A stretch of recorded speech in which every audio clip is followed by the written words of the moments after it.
Bangla campaign শুরু করেছিলাম basically 16 ডিসেম্বরকে সামনে রেখে, যে বাংলাদেশের প্রতিটা দেয়াল জয় বাংলায় ভরে যাক। দ্যাট উইল বি জঙ্গে এলান, ওদের ভাষায় বলে, ওরা তো উর্দু ইউজ করে, এলানে জং, যুদ্ধ ঘোষণা। তো এইটাতে আমরা প্রচুর সারা পাইছি, ইটস ওকে।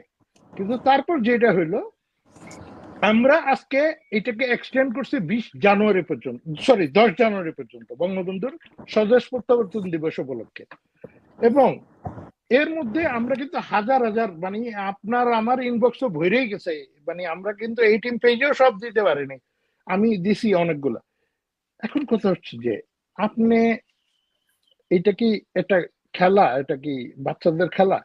মানে আমার এখানে প্রচুর বাচ্চা ভিডিওতে দেখা যায় জয় বাংলা বলতেছে, ওরা ভালো করে বুঝেও না জয় বাংলা মানে কি। বাপ বলছে, ক্যামেরা ধরে বলছে বলো বাবু জয় বাংলা, ওরা বলছে জয় বাংলা। আমরা কিন্তু এই ভিডিও দিছি, তার বাপে কিন্তু সাহস পায় নাই, তার মাও সাহস পায় নাই, মানে নিজের চেহারা দেখা বলুক জয় বাংলা। কিন্তু কিছু মানুষ ঠিকই সাহস করে রাস্তায় নামছে, আমাদের দেখানো পথে জয় বাংলা লেখছে। হুম। এবং এদের মধ্যে আমরা দুইজন হারাইছি, আমাদের দুই ভাইকে আমরা হারাইছি। এবং ইট ওয়াজ ইনএভিটেবল। আপনি মনে করেন, আপনি যদি দাবা খেলেন আমার সাথে, আপনি কি ওই যে ইনটেক রেখে 8টা যে বোরে আছে বা ফোন আছে, এগুলো ইনটেক রেখে আপনি কি আমার লোকে জিততে পারবেন? মানে 3 চালা মাত, ওই হিসাব এত সোজা না। যুদ্ধ, ইটস নট এ গেম, এটা একটা যুদ্ধ। যুদ্ধে ক্যাজুয়ালিটি হবে, আহত হবে, নিহত হবে। যারা মারা গেছে তাদের রক্তে লেখা হবে বিপ্লব। যারা মারা গেছে তারা কিন্তু, মানে কি, মানে নিজে মারা যাইতে পারি এইটা ভাইবে কিন্তু রাস্তায় নামছে। কেউ কিন্তু ভাবে নাই যে ওহো আমি জাস্ট একটা জয় বাংলা লিখে দিয়ে আসবো, এটিম বলছে দ্যাটস ইট, আমি ফেমাস হয়ে যাব, আমি আমি বহুত বড় সেলিব্রিটি হয়ে যাবো। It's not like that, it's a war, and they are doing it for Bangladesh. বাংলাদেশের জন্য এরা জীবন উৎসর্গ করছে। সো আমাদের আরো মানুষ গ্রেপ্তার হবে। এই টিমের লাইভে এসে কয়টা 4-5টা মানুষ কিন্তু অলরেডি গ্রেফতার হয়েছে। তো আমরা কি ভয় সারাবো যে প্লিজ আমাদের কথা শুনে না, শুনলে তোমাদের মারবে, এই করবে? তাহলে তোমরা আমাদের বলো কেন ভাই সামনে কি করতে হবে, আওয়ামী লীগ কি ক্ষমতা আসবে? ওরে বেটা, তোরা যদি রাস্তায় না নামোস কেমনে আওয়ামী লীগ ক্ষমতা আসবে? হ্যাঁ, ওরা যখন বলতো ওদের লাশ লাগবে, লাশ না হলে ইয়া নেই, আমাদেরও লাশ লাগবে, একটা নূর হোসেন লাগবে, একটা নূর হোসেন লাগবে, একটা তপু লাগবে। ঠিক আছে, ওই যে মানে ঢাকা বিশ্ববিদ্যালয় হলে যে ভাত খাওয়ায় মারা হয়েছিল তোফাজ্জল, ওরকম তোফাজ্জল লাগবে। মরতে হলে মরবো, আরে ভয় কি মরণে থাকি সন্তানে। মাতঙ্গি বেঁচেছে আজ সমর রঙ্গে। সমর মানে যুদ্ধ, যুদ্ধে জান যাবে অথবা জান নিব, এই তো। লেটস ফাইট, জয় বাংলা বলে লড়ো, দ্যাটস ইট। ডাক্তারের কনসার্ন গুলা বলেন একটু প্লিজ। আমি আমি আসলে ভাষা পাচ্ছি না খুঁজে কি বলবো না বলবো। Doctor you there?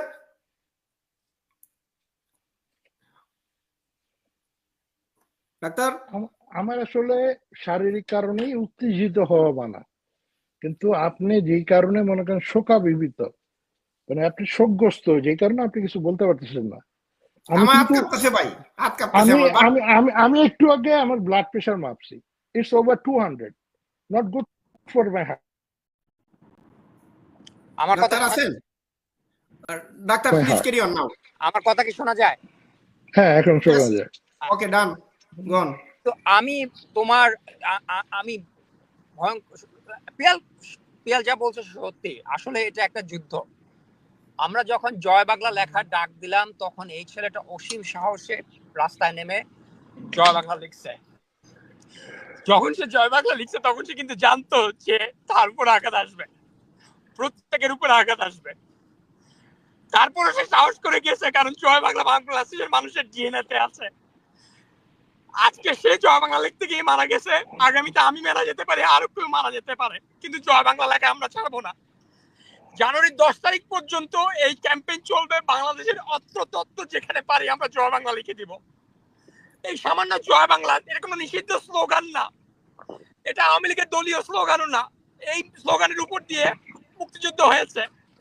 সেই স্লোগান লেখার জন্য একটা মানুষকে মারার কোনো অধিকার কারো নাই, বাংলাদেশে তো নাই। This shit has to stop, and there should be a fight. There is a war, and there somebody will have to pay for this debt, and there is no more nice guy, and we have to do everything we can to avenge this debt. কোনোভাবেই সেটা সম্ভব না। আমরা যদি Thank you. আমাদের কাজটা ঠিক মতো না করি, তাইলে এই লোকটা যে মারা গেছে তার বাচ্চা, তার পরিবার আমাদের দিকে তাকিয়ে থাকবে। বাংলাদেশকে মুক্ত করতে হলে, জয় বাংলাকে মুক্ত করতে হলে আমাদের এই ক্যাম্পেইন চালা যেতে হবে। তুমি ওরে কাজাইতেছো কেন ম্যাম? তুমি ওরে কাজাইতেছো কেন? আমি অত্যন্ত হার্ট একজন, আমি আমি এই ভদ্রলোককে সামান্য সিপাহী হিসেবে দেখি না, তিনি আমাদের অগ্রগামী। তিনি যেটা করতে সাহস করছেন, অনেক বড় বড় নেতা, অনেক বড় বড় কর্মী করার সাহস পায়নি। নিজ দায়িত্বে তিনি স্প্রে পেইন্ট কিনছেন, কেউ নিশ্চয়ই তাকে পয়সাও দেয় নাই, নিজের পয়সায় কিনে তিনি রাস্তায় নেমেছেন। আমি সরি, আমি খুব emotional. I am gonna take a 2-minute break. Please somebody carry on.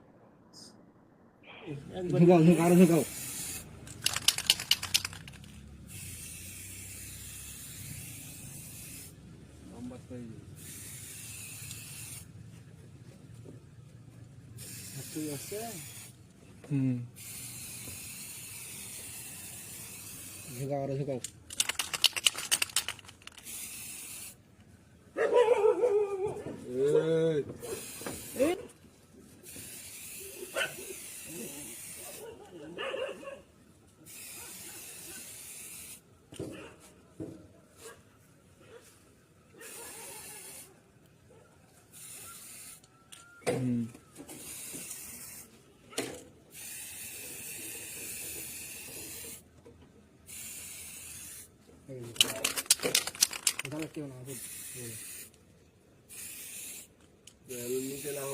জয় বঙ্গবন্ধু।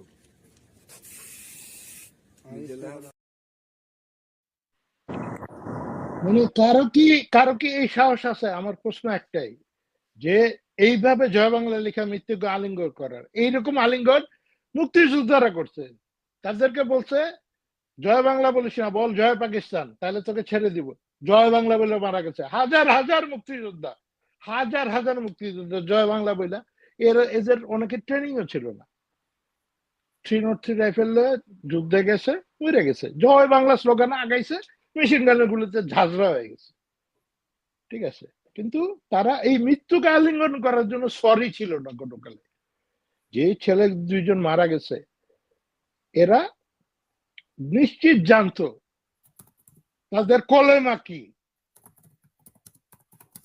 ঠিক আছে, মানে কলবে আল্লাহ বলছে দেশপ্রেম হলো সবচেয়ে বড় ইমানের অঙ্গ। দেশপ্রেম ইমানের অঙ্গ, তাই না?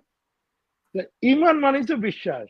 ইমান মানে একটা মুসলমানের বড় শক্তি হলো তার ইমান। সেটা যদি দেশপ্রেম হয়, সেটা যদি জয় বাংলা লেখা মারা যায়, ও অবশ্যই শহীদ। ভাই আমরা ওদের ছবিটা একটু দেখি।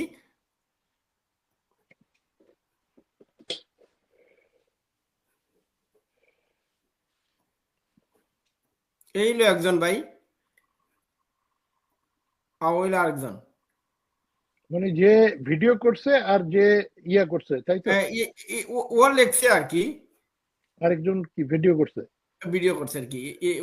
ও হইলো, ওর নাম হইলো, আমি নামটা একটু পরে শোনাই। হ্যাঁ,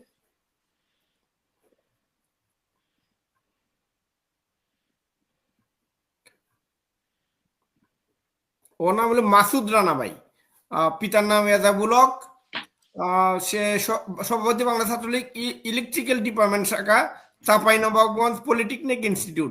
ভাই আপনি তো জানেন পলিটেকনিকে যারা ছাত্রলীগ করে তারা কিন্তু খুবই সাহসী হয়, মানে সারা বাংলাদেশে এটা একটা কমন একটা ফেনোমেনন আমরা জানি।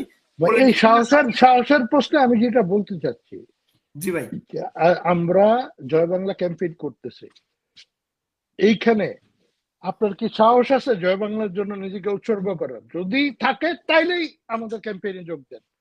নিরাপদে থেকে হাতে লিখবেন জয় বাংলা, একটা কাগজে লিখবেন জয় বাংলা, ঘরের ভিতর থেকে ছবি পাঠাবেন, আশা করবেন আমরা এটা প্রচার করব। ওই জয় বাংলার কোনো মানে নেই তো। আপনি যদি একজন মুক্তিযোদ্ধার মতো জয় বাংলা বলেন এবং সেটা প্রকাশ করেন ভাষায়, অক্ষরে, সেই ক্ষেত্রে আপনাকে কি করতে হবে? ওইটা প্রমাণ করতে হবে যে আমি জয় বাংলার জন্য নিজেকে উৎসর্গ করছি। যায় যদি যায় প্রাণ, কোনো সমস্যা নেই। ভাই আর আরেকজন হইলো ভাই রায়হান আব্দুর রহিম, পিতার নাম ফতেপুর, সে কর্মী, নাচল ছাত্রলীগ। সম্প্রতি এই ছেলেটা রেকর্ড করছিল, আর যিনি লিখছিল হলো মাসুদ রানা। ভাই আমাদের সাথে আছে সাদ্দাম। সাদ্দামই আমাকে জানাইলো, আমি আসলে জবে ছিলাম তো। সাদ্দাম যখন মেসেজ দিল আমি বুঝছি না আসলে প্রথমে আমি কি পাঠাইছি এটা কথা, এই ঘটনা। আমি তাড়াতাড়ি অফিস থেকে বেরিয়ে আসছি, আমি বললাম একটু ডিটেলস পাঠাও, একটু এটা আমার আচ্ছা পাঠাও। সাদ্দাম, তোমার প্রতি আমার প্রশ্ন, তোমার কি মনে হয় এই সাদ্দাম ঘটনার বলুক পর? ভাই। না না, ভাই এটা সাদ্দাম না, বলবে। আমার একটা প্রশ্ন করে রাখলাম আর কি, ওর বলার পরেই ও বলুক, উত্তরটা দিক। যে তোমার কি মনে হয় এই যে এইরকম একটা পরিস্থিতিতে আমরা কি আসলে যারা জয় বাংলা লিখতে যাবে তাদেরকে ঝুঁকিতে ফেলতেছি, বা এইটা আমাদের অন্যায় হচ্ছে, আমাদের এই ক্যাম্পেইন বন্ধ করে দেওয়া উচিত কিনা, এটা বলো। এটা পরে তোমার কইবো ভাই, তোমার এর হ্যাঁ, আগে আমি বলি। তোমার এটা তোমার এখন না, কথার। হুম। আমি প্রথমে আগে শুনি যে আসলে পুরা ঘটনাটা। তবে একটা জিনিস আমি শুরুতে বলে নেই, তারা সাংঘাতিক পরিমাণ ভয় পাইছে। এক জয় বাংলা, আমরা তো কিছুই করতেছি না ভাই, আমরা নিরীহ ভাবে ওয়ালে ওয়ালে লিখতেছি। এইটাই তারা ভয়ঙ্কর ভাবে ভয় পাইছে, এই বয়ে তারা আক্রমণ করছে যাতে আমরা এই ক্যাম্পেইন বন্ধ করে দিই। কিন্তু ভাই আপনি তো বললেন অমি ভাই যে আমাদের হাজার হাজার মুক্তিযোদ্ধা মারা গেছে জয় বাংলার কারণে, শুধুমাত্র অনলি ফর জয় বাংলা। তো আমরা কেন আপনার বসে থাকবো? আমরা বসে থাকবো না। আমি মনে করি সাদ্দাম আরো একটু ভালো ব্রিফ করতে পারবে। এখন সাদ্দাম বলো তো টোটাল ঘটনাটা কি হয়েছে, ঘটনা কেমনি কি, একটু প্লিজ ভাই। ধন্যবাদ। আজকে এই মুহূর্তে আসলে কথা বলাটাও কঠিন, কারণ আমাদের ছাত্রলীগের সকল স্তরের নেতাকর্মী এবং শুধুমাত্র ছাত্রলীগ নয়, যারা মুক্তিযুদ্ধকে ভালোবাসে, জয় বাংলা যাদের হৃদয়ের প্রচন্ড অহংকার, সবার মধ্যে একটি রক্তক্ষরণ হচ্ছে। কারণ এই জয় বাংলা ক্যাম্পেইন যখন শুরু হয়েছে, গোটা বাংলাদেশেই কিন্তু তারুণ্যের মধ্যে একটি জাগরণ শুরু হয়েছে। সবাই সৃজনশীল ভাবে নিজের যে দ্রোহর ভাষা রয়েছে, প্রতিবাদের ভাষা রয়েছে এবং এই দেশের প্রতি যে মমত্ববোধ রয়েছে, সেটির প্রকাশ হিসেবে কিন্তু জয় বাংলা এই ক্যাম্পেইনে সবাই অংশগ্রহণ করেছিল এবং এটির মাধ্যমে এই দখলদার বাহিনীর বিরুদ্ধে সবাই নিজের অবস্থান প্রকাশ করছিল। এবং এই আজকে যে ঘটনাটি ঘটেছে চাঁপাইনবাবগঞ্জে, আমাদের নাচলে পলিটেকনিক ইনস্টিটিউট ছাত্রলীগের সভাপতি, একটি ডিপার্টমেন্টের ইলেকট্রনিক ডিপার্টমেন্টের মাসুদ রানা এবং রায়হান, যিনি আমাদের নাচল উপজেলা ছাত্রলীগের কর্মী, তারাও এই ঠিক আগের দিনই তারা তাদের এই দেয়ালে জয় বাংলা লিখে দিয়েছে। এবং সেটির কারণে আজকে ফতেপুর ইউনিয়নের মল্লিকপুর বাজারের সামনে এই যারা আজকে এই দখলদার বাহিনীর যারা লাঠিয়াল বাহিনী, এই জামাত শিবির এবং যারা এই তথাকথিত প্ল্যাটফর্ম গড়ে তুলেছে, এই তারা আজকে আমাদের রায়হান এবং মাসুদ রানার উপর নির্মমভাবে পাশবিক অত্যাচার চালিয়ে তাদের উপর হত্যাযজ্ঞ চালিয়েছে। এবং আমি যেটি বিশ্বাস করি, পিয়াল ভাই সুজন্তদার আলোচনা যেটি শুনেছিলাম, যে আমরা তো জয় বাংলার প্রশ্নে বাংলার তারুণ্য কখনোই কম্প্রোমাইজ করবে না, কখনোই আপোষ করবে না। এবং সত্যিকার অর্থেই তো এটির জন্যই তো বাংলাদেশের মানুষ জীবন দিয়েছে এবং জীবন দেওয়ার বিনিময়ে তারা আমাদের এই স্বদেশ দিয়েছে, মানচিত্র দিয়েছে। এবং আমি বিশ্বাস করি যে আজকে এই যে দখলদার শক্তি যারা ক্ষমতায় রয়েছে, এটি আমরা ইতিমধ্যেই বলেছি যে ইয়াহিয়া থেকে ইউনুস কোন দখলদার বাহিনী বিজয়ী হতে পারেনি। এবং আমরা এই জয় বাংলার প্রশ্নে বাংলাদেশ ছাত্রলীগের, বাংলাদেশের তারুণ্যের যে অপ্রতিরোধ স্পৃহা রয়েছে, অঙ্গীকার রয়েছে, আমরা অবশ্যই যতই তারা বাধা বিঘ্ন তৈরি করুক, বিপত্তি তৈরি করুক, বাংলাদেশ ছাত্রলীগের কর্মীরা কখনো পিছু হটবে না। এবং জয় বাংলার যে অপ্রতিরোধ জোয়ার তৈরি হয়েছে, এই অপ্রতিরোধ জোয়ারই আমাদের এই অগণতান্ত্রিক শক্তির হাত থেকে বাংলাকে মুক্ত করবে বলে আমি বিশ্বাস করি।